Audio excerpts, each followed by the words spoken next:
Don't talk to me about the history of country music if you're not prepared to discuss Exile, one of the greatest groups to ever walk the planet. Won't you give me just one more chance?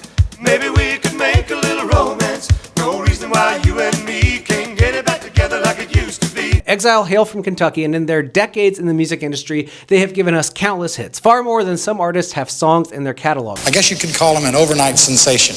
It just took them 15 years to have everyone recognize what great talents they were. Which is why last month, I headed backstage at the Grand Ole Opry to meet the men of Exile and talk to them about their iconic albums. In fact, I took several of their biggest records, and they told me the stories behind the covers. Hi, I'm Sonny Lemaire with the band Exile, and these are our cover stories. All right, folks, I'm Marlon, and this is Cover Story, of course, with Exile. This was an album that had the huge hit Kiss You All Over on it. And if I recall, this was back in 78, so I'm not sure if I can recall it or not. These were individual shots, and they were shot at a studio in Lexington, Kentucky. We didn't have a lot of input, really, into the design of the album because we had, it was our first album with the new label. There's what we call the brick logo, which was used in the pop days. So that was basically it. And then on the back, that is a group shot, and it was shot at the same studio in Lexington. And that's really about all I can remember about the album. Even though it's kind of simple, it always stood out, and I think we always thought it was actually a really good cover. This, of course, is self-titled Kentucky Hearts, and this picture was shot at Calumet Farms in Lexington, Kentucky. 7 Derby winners.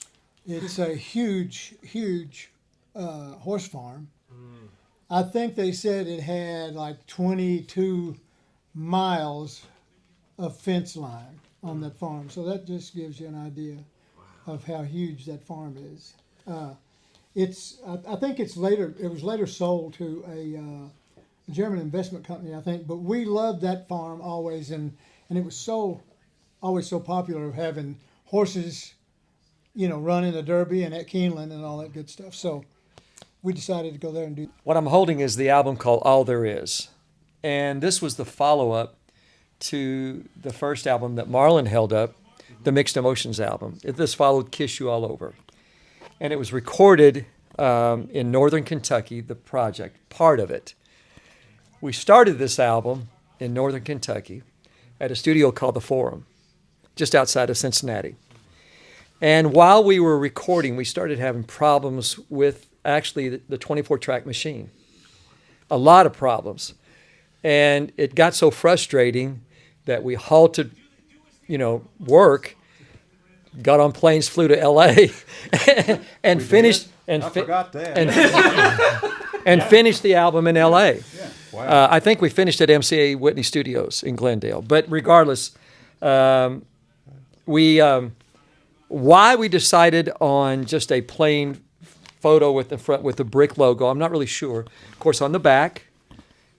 There we are in the back, small picture like that. I think we took that picture because they couldn't come up with any other idea. Yeah, so it's just it was a tough album because of recording problems and other things that were going on at the time, but we completed it, and there it is, All There Is. I have Shelter from the Night. It's the title of it's the title of one of the songs on the album, and we're in a little diner here, and that's. The connection is that's our shelter from the night, I guess. Yeah, but I guess. We cut this album in Sanford, Connecticut with Elliot Shiner, the engineer on the Asia album by Steely Dan. Steely Dan, yeah. And he was also producer of Bruce Hornsby. Yeah. Also produced Bruce Hornsby. But anyway, this is us just relaxing. You can see we got a free meal out of it. That was part of the deal. The main reason I remembered it being Brewster, New York is because way back in the day, in the late 60s, we resided in New York for a number of months working the area. And Brewster, New York was one of the places we played. We played Brewster Lanes. It was a bowling alley where a lot of the local acts, used to play. Really popular place. But here you have it, and there The one that I'm holding is from the pop days. This is actually a greatest hits album, and there was not a photo shoot taken for this album. What they did was they just went back through archives from all the pop albums that we did, and they found this photo and put it up on the album. You see here, that's me, and that's Les, JP, Sonny, and Marlon. These other two guys were just in the studio that day and wanted to be in the picture. So,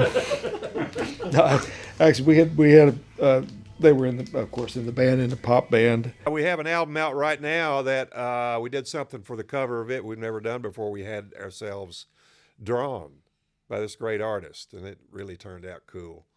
And the album, the music itself, is a remix and remaster of our hits, which were re-recorded at some point. So if you could follow that, you're a genius.